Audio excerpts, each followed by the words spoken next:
اخر حلقتين من سفاح الجيزه، واللي زي ما توقعت في الحلقه اللي فاتت انه ممكن يتقبض عليه، ولكن الحقيقه تويست خطف من الضابط ده ما جاش في بالي لاحد الاسباب اللي هقولها في الاخر. بس قبل ما نكمل استاذنك اللايك والفولو. النهايه عموما وتويست الحلقتين اللي هو مش تويست قوي يعني، فهو تمام كويس، بس مش عارف، حسيت انه ما اتعملش بالحماس والجديه اللي كانت في باقي الحلقات. زي ما تقول كده حسيت ببعض التراخي في السيناريو، وده لا يحاسب عليه الممثلين، ولكن حسيت انه فجاه كده بنشقلب ونقلب. وبعدين حته انه بعد ما امه شافته تقول له لا انت مش ابني وتهاجمه، حسيت انها جت فجاه كده.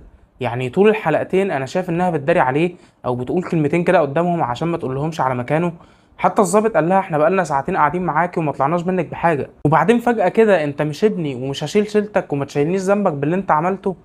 عموما النهايه مش بطاله بس مش واو قوي يعني نقدر نقول نهايه متوسطه الجوده. اما بقى عن نهايه المسلسل فاستنوا حلقه كامله هنناقش فيها الكلام ده كله على اليوتيوب.